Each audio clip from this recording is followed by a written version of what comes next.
Hello, everybody. My name is Pietro Abate. I'm talking here for the Mancusi project. That it's a project that recently concluded in about 6 months ago. It's a project about trying to manage the complexity of open source distributions, and in particular component-based systems. There are other people working with me in this project. One is Ralph Trinan, then Jaap Bonder, Stefano Zacchiroli, Roberto Di Cosmo, Jean Bouillon, Yacine Boussat, and other people in Paris. So why we come over here? The Mancusi project has been academically a really successful project. Has been very well rated by the European community, and everybody clap hands, and we're very happy about our job that we've done over there. It's a bit of but one main goal of this project was to reach on the developer community and to try to integrate our work in open source distributions and to try to make a difference. After all, this is a European project that's been funded with your money, and it would be nice to actually benefit about the results of this project. So the Mancusi project is finished about 6 months ago, and we developed a bunch of tools that today I'm going to present. I'm not going to go in the specificity of every tool and every small algorithm, and there is a lot of academic blah blah published on our website. Today what I'm going to present is just how you can use and how you can benefit from these tools. So what we wanted to do was to basically work on four different aspects of software distributions. One, we wanted to detect those packages that were broken, not installable. This is already part of an old project that was the predecessors of the Mancusi project, that is called the EDOS project. And probably many people here know about the utility EDOS disk check, that it's in Debian, Mandriva, and Kexamagic, and other distributions. Another novel tool that we developed recently was a package to detect those packages that need manual interventions because their metadata is outdated, and there is no other ways of fixing this package than to change the metadata.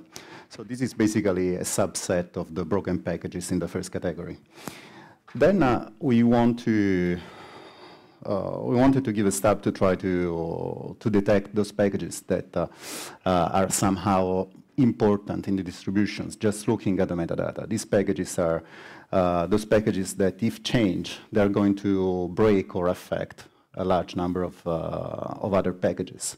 And just by looking at the dependency web, this is a bit difficult. So we try to actually shed a bit of light on this problem and try to untangle this web. And the last point is we wanted to actually see and guess what happens in the future if we modify, if we upgrade a package to a newer version.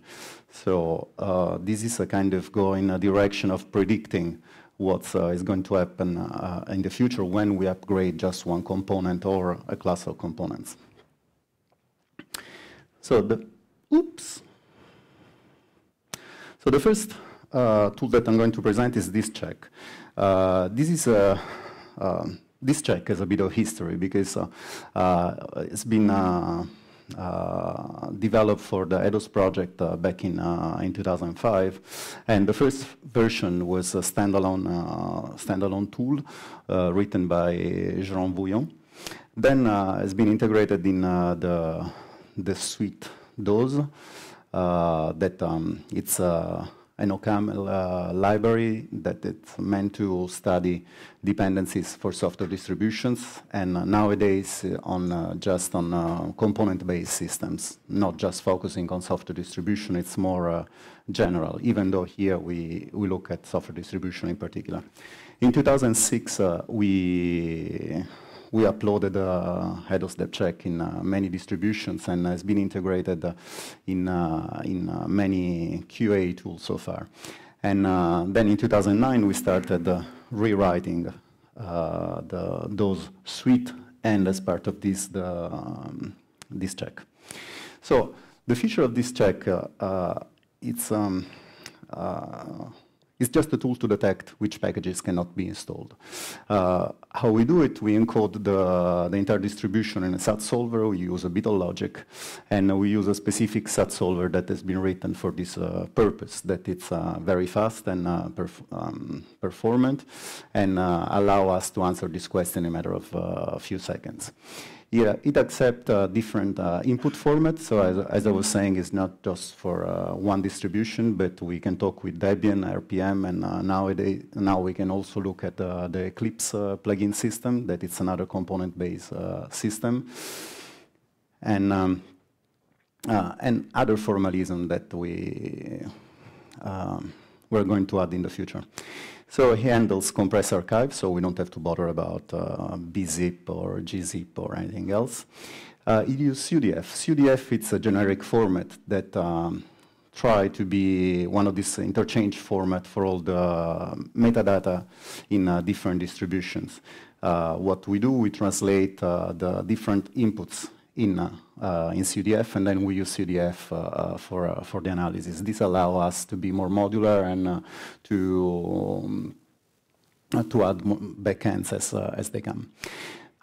One goal of this check was to be easily scriptable. So we choose YAML as output format, and that it's a nice format that can be interpreted by a human and easily parsed by a machine. And least, it's twice as fast as its predecessor, and there is still a bit of room for improvement. This is very good, as if you have 10 architectures and 5 releases, and I don't know what, you want to not to spend half a day testing if your packages are broken or not. So the output of this check more or less look like this.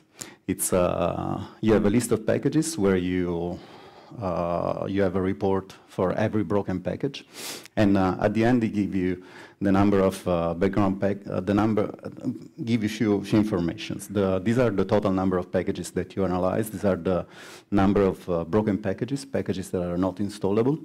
And these two are the foreground and the background packages, as you can specify, for example, use, I don't know, about 20,000 binary packages, but analyze only 10 of them.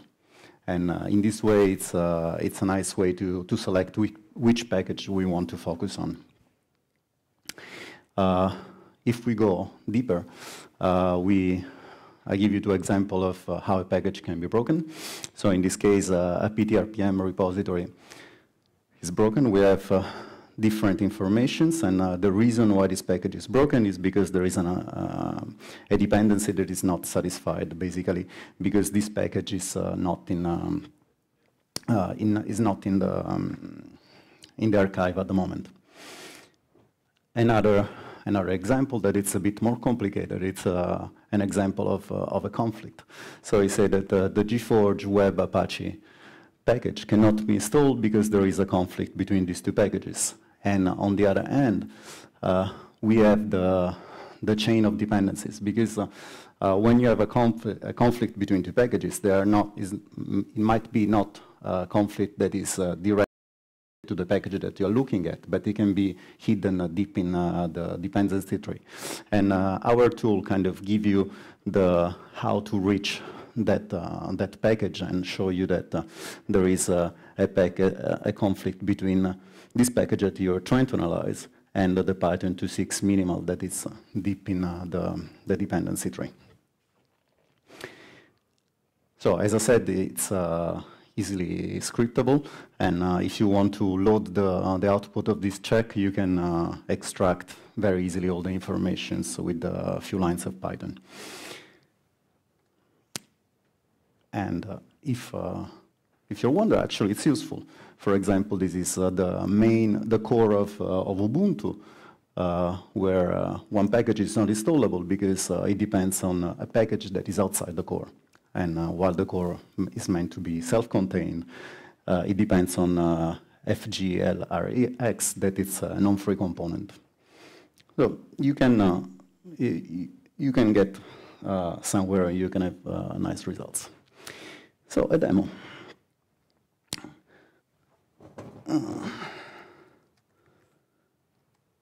So I've prepared a few comments, and I'm going to run a few of them with you just because they are nice and fast, and a few others are not going to show you the result itself.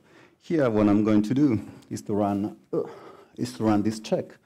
I'm going to ask it to give me all the packages that are broken, to give me explanation, to tell me something, to show me the progress, and I'm going to tell to us to analyze what's in my machine at the moment.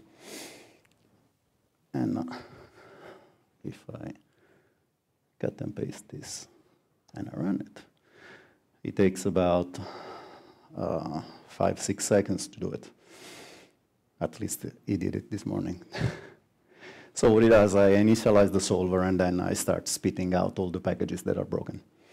And as you might notice, today there are a lot of broken packages. There are about 300 broken packages in Debian Unstable.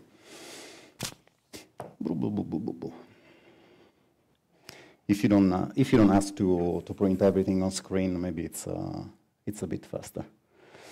Okay. I love to demo automatic tools because they they don't require too much effort from me.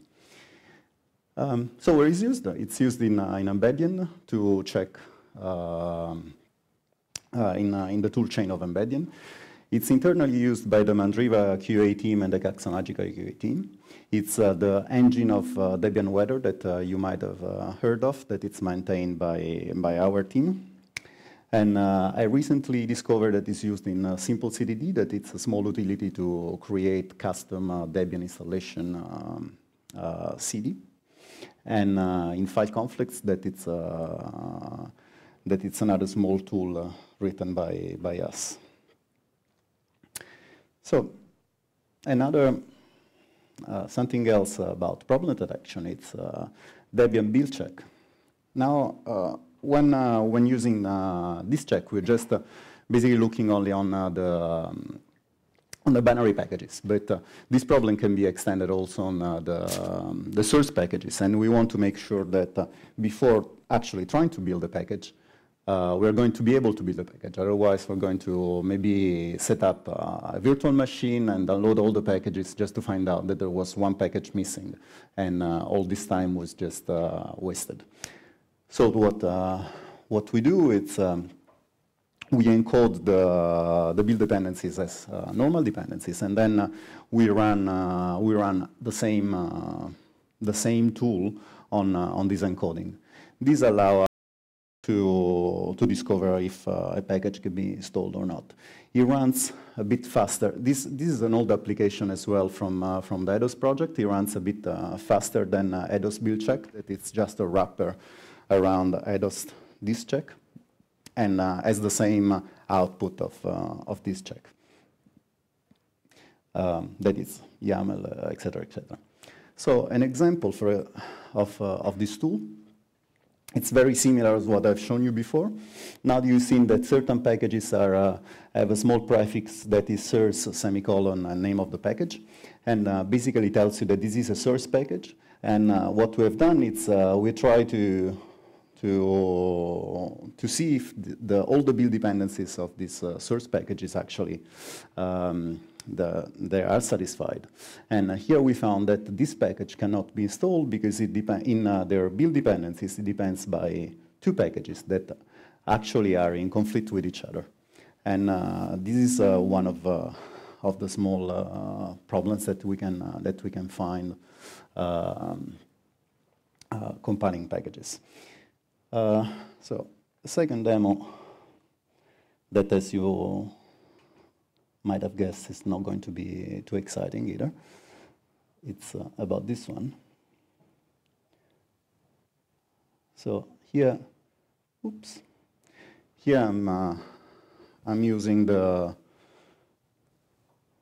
the binary packages in Debian Unstable, and trying to recompile all the source packages in Debian Unstable, looking at only one architecture, and I want to know the broken packages and have some kind of explanation from it. So now, this one, it's a bit slower because before we were analyzing about 35,000 packages. Here we are jumping and we are analyzing about, I think, about 50,000 packages or something. I forgot progress and stuff. Minus V, minus.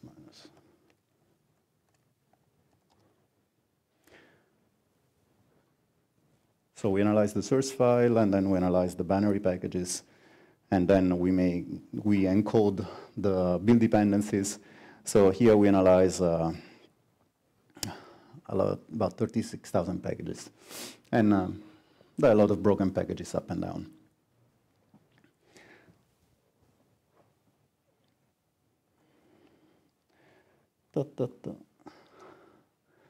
Outdated packages. So the first two were two applications that were already known. It's kind of easy to figure out what they are doing because we're just looking at the broken packages. Outdated packages look for a subset of the broken packages that require manual intervention. And I'm going a bit deeper here to explain what manual intervention means. So a package is broken for basically two reasons. Either it's a transient problem, so it depends on a package that is not available, or it depends on a package that is not installable. But we also have non-transient problem.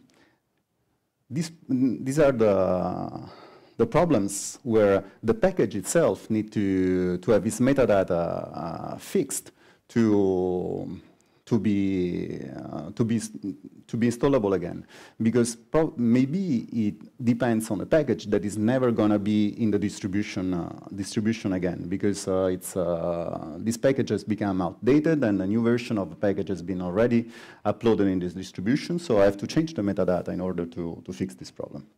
So I'm going to give you a couple of examples. So for example, here we're focusing on the package foo.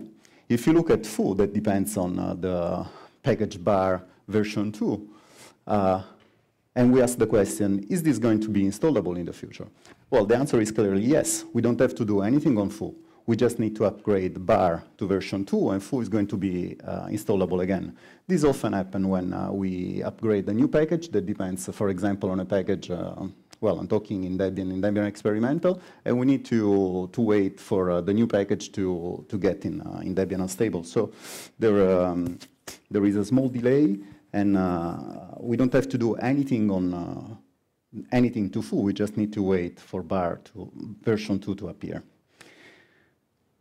If we change a bit the situation now, bar depends on a version that is less than 2. So doesn't matter what bar is going to become in the future, for example, version 3, version 4, version 5, foo is never going to be installable because I need something that is smaller than 2. So in this case, I need to change this metadata to make sure that foo is going to be installable again. So if we go in a more complex example, so we look at foo, and we have package bar and package bus. Now the dependencies are a bit more complex, and the question that we ask is always the same: is foo going to be installable in the future? Surely it's not installable now, because either depends on bus version 2.5 or bar version 2.3, and on bar and bus. But in the future, we can kind of think of a situation where the package foo is going to be installed without requiring any modification to the metadata of foo itself. Because if we go to a future where bus is of version 2.5 and without any conflict, because in the future packages can evolve in any way. So we can imagine that the package bar in version 2.5 drop the conflict. Here we are taking an over-approximation here. Packages, sometimes they are a bit more conservative. And we get a version of bar of version in between 2.6 and 3. Then this constraint up here is going to be satisfied. So this is another situation where even with a complex constraint, we can kind of figure out what is going to happen in the future. However, if we look at the situation like this, now the package foo requires manual intervention. Because if we choose, now here we have two possibilities. Either we choose bar, or either we choose bus, or we choose bar. If we choose bus of version 2.5, this is going to select this package that is going to be in conflict with bar 2.5, and this is going to be in conflict with this constraint up here. If we choose bar 2.3, then this is not possible, because if we choose bar 2.3, I have to choose something that it's less than 2.3 here, but in the repository I have version 2.5. So these are all these kind of strange situation where we can bump into, and we developed a tool to actually identify all these packages, mainly foo, and try to flag the author of this package that this package needs its dependencies to be modified in order to be installable again. So now, cut demo. So here, oops, here again, I'm going to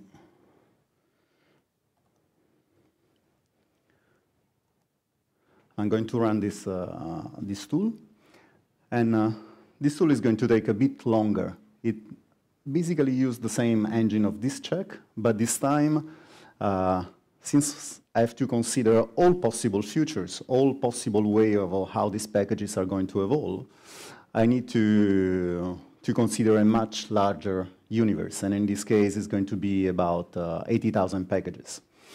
I also try to make sure that I consider the source clusters, so I don't let packages to advance one by one, but in clusters, because we don't want to end up in the situation where, for example, I have a version of GNOME 3 and a version of GNOME 2 in my distribution. I want either GNOME 2 or the cluster of GNOME 3 altogether.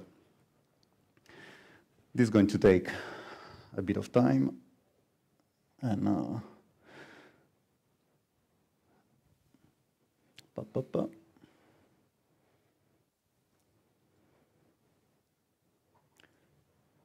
okay, we're going to come back there. So now I've been talking about these three tools that are meant to detect broken packages, to flag maintainers about broken packages, and to try to release distributions that where every package can be installed. Now we're going on something that it's more on the try to figure out how the distribution is going to evolve, and what are the important packages, and how packages can evolve, and what they will break in the future if they evolve in a certain way. So the first thing I want to do is about talking about this concept of strong dependencies. We already talked about it, I think, about 2 years ago.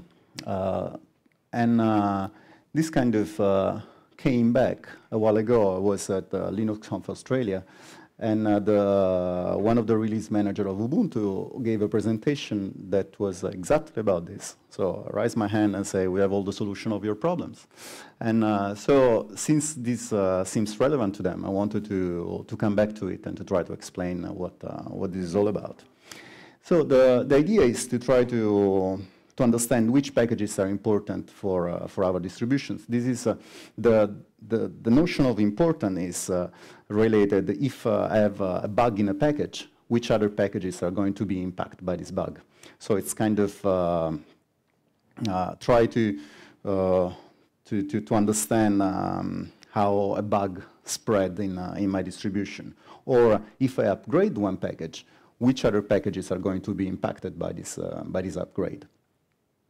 So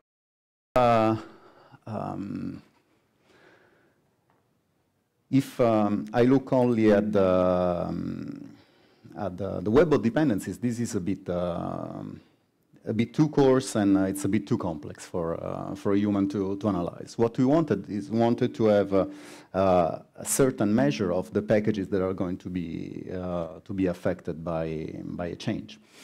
So we define the notion of strong dependencies and the notion of impact set. The impact set are those packages that are potentially affected by changes in a given package.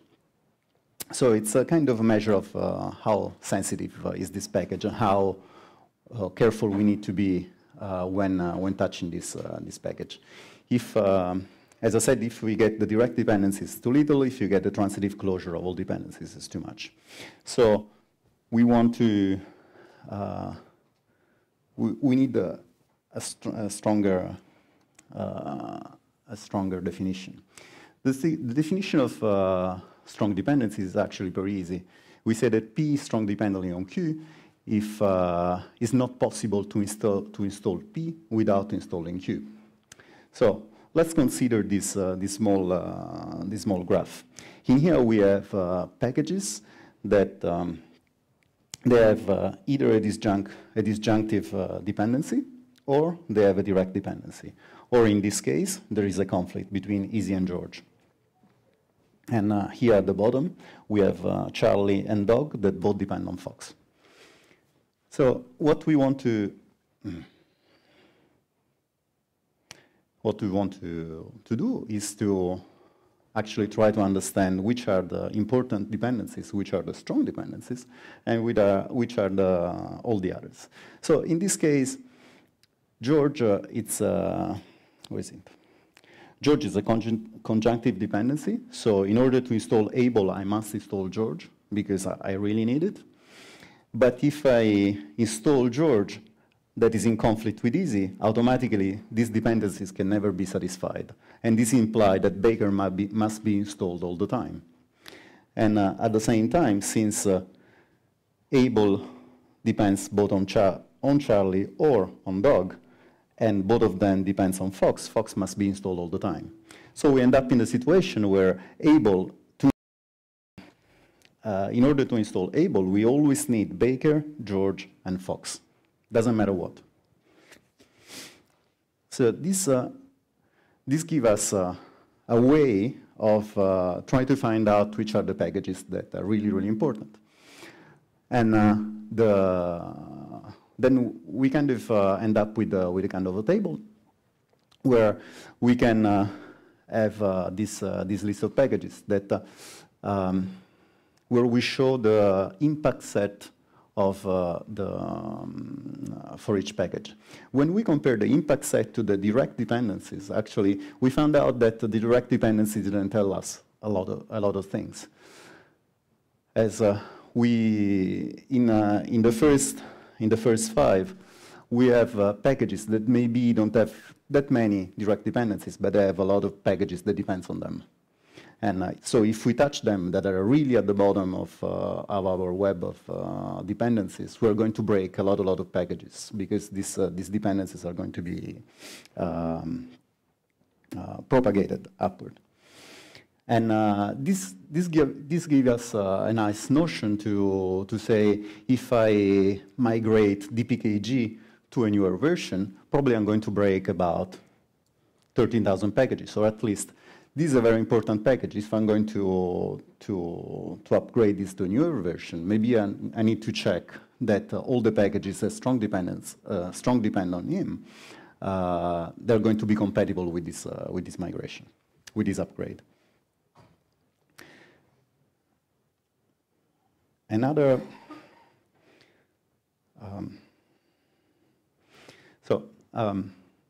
this is on the strong dependency side. We also have kind of a notion of, that I'm not going to present today, but the notion of domination. So if if you look at the dependency, the web dependency of a distribution, you can kind of think, what if I run one of the Google rank algorithm on these dependencies? This is going to give us the packages where most of the other packages depends, and it's going to give you this kind of hubs everywhere.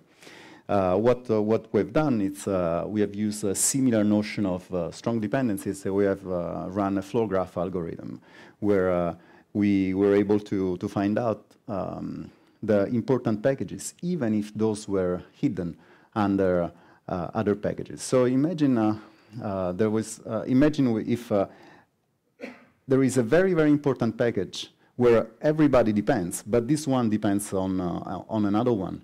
This means that actually there is one package hidden down there that is not detected by our previous analysis. This Dominator algorithm allows us also to untangle this kind of hidden packages and try to find out a bit more about the structure. The last tool that I'm going to present, it's the challenge packages. Here we're going to try to predict what is going to happen if, and since it's a prediction about the future, it's going to be an over-approximation. So I'm not going to go deep in how we did it, as I don't have enough time today. But what we wanted to do, we wanted to have a bit more than what we had with the strong dependencies. With the strong dependencies, we had this notion of impact set and trying to understand which packages were important. Now we want to answer to this question. What if we upgrade a package P to a version of a version V to a future version? And how many packages are going to be affected by this upgrade? And in particular, the main problem is which future version I'm going to consider, because I can't consider all the future version as it's. I mean, the future it's infinite. I have to try to find out specific versions that, in relation with my repository today, are going to be the most important tomorrow. So, as I said, I wanted to do this, but only by looking at the current repository, and I'm not going to use other kind of sources to predict how the packages are going to be upgraded. And I also want to be consistent with the clustering information. So packages don't are not upgraded by themselves in isolation, but are always upgraded in a cluster. So all packages that stem from the same source package, they're going to be upgraded all together. And this in the challenge at the moment, it's very Debian specific because of this reason, because we did this clustering analysis on the Debian packages. I'm sure that it can be done also on the RPM packages. And the idea that in Debian packages of the same source probably have the same version. This is not a rule anywhere, but if they have the same versions, they are going to evolve all together. If they don't have the same versions, then all bets are off, because we can actually predict how these packages can move all together. So what we find is that by analyzing source clusters, most of them they move all together to a newer version. Some of them from a source package, you have different subclusters, for example, with different epochs. Some of them from a source package, they have binary packages with versions that evolve in completely different directions. And in this case, we really can't say how different, how these packages and versions are going to evolve in isolation. So this challenging algorithm, it takes some time. It's not something that you want to do on your machine. It's something that distributions want to run once a day. It takes about 35 minutes, 40 minutes, a bit too much for a demo here. But I kind of give you the idea of how packages are going to evolve. And this is particularly useful if you have a pointwise distribution and you want to modify only specific packages. Then once in a while you want to run this algorithm and kind of to see I'm here in this point in time with these packages, and I want to migrate this component of my distributions. What is going to happen when I do that? So, as I said, we have source packages with versions, and then we have target versions. The target version is this idea, what is going to happen when I upgrade to a version that is bigger than. So, in this case, the first four, so these are for Debian Squeeze. And we see that in Debian Squeeze, one of the most problematic one package that emerged as problematic dependency-wise when upgraded, it means that the dependencies on the Perl package are very tight. Is this one, but is this one for many different reasons. So if we upgrade from this version to a version that is in between 10.5.2 and 10.12, I break 652 packages. If I upgrade to a version that is in between here, I break as many. But if I upgrade to a version that is in between this one, then I break a bit less. This basically is telling me that the upgrade to a specific version is going to break a number of packages, but not all the upgrades are the same. So Python is also another one. I mean, there are many different examples. If you get glibc, if you migrate to something that it's larger than 2.12, I'm going to break about 400 packages. If I migrate something that is in between this version and 2.12, I'm going to break a bit less packages, and so on and so forth. This tool gives us a way of kind of peeking into the future and trying to understand what is going to happen if we migrate to a specific version. So when actually going to change a component of your distribution and you run this algorithm, you might be careful at where you're going to end up with your migration. So one last tool that I'm going to present. Actually, I'm not going really to present, as it's a bit outside the scope of this presentation. It's the coinst tool that has been developed recently by one member of our group, and it's a tool to compute the installability kernel of distribution. What are the installability kernels? So if we want to understand about how packages can be co-installable together. In particular, we find out that in Debian, about 80% of the packages can be installed together. If you want to find the largest installation with the Debian packages, you probably can install in Debian Unstable about 30,000 packages altogether. But there are a number of packages that they can't coexist together. And what this tool does is try to identify this class of packages that can coexist together.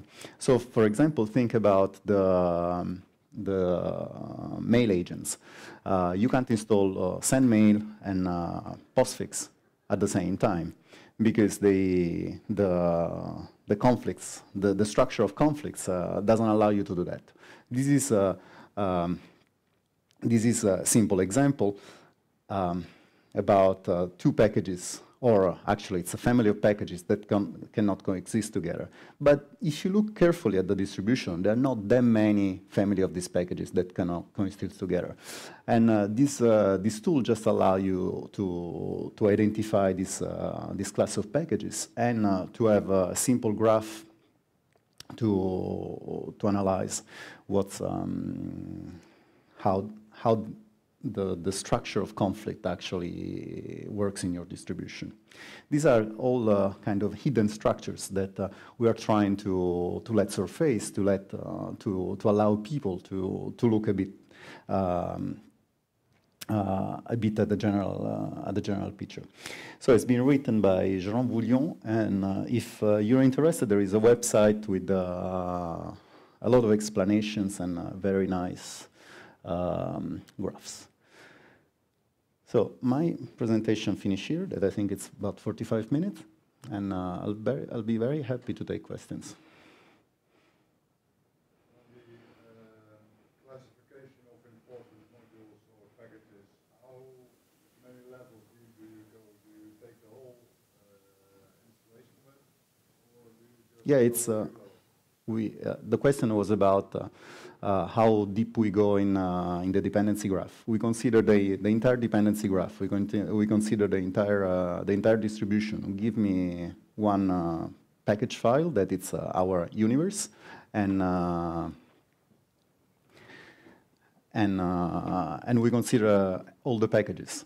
And with our tool, I think we analyze universe that are up to 100,000 packages. So I think we are in a good position to scale. What Can you wait for the mic? scale does that take? The question was about how long does it take. For 30,000 packages, it's about 5 seconds. 80,000 packages, it's about 2 minutes. Thank you very much.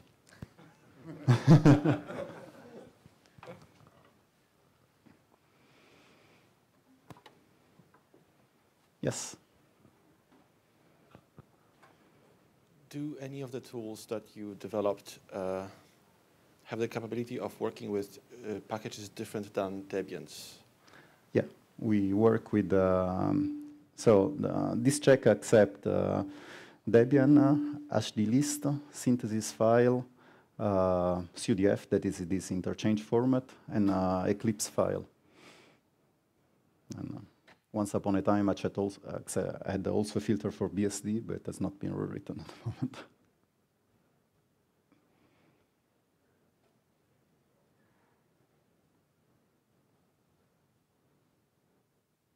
All these tools are, so every year we promise a release. This year, actually, we are very, very close. We are so close that there is a release of the source code on our website. And we are so close that there are packages in Debian experimental. And we are so close that Ralph is working right now to to finish up the Debian package that it should be up sometimes next week.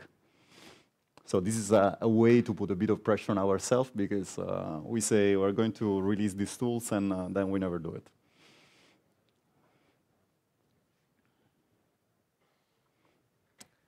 Okay. Thank you very much.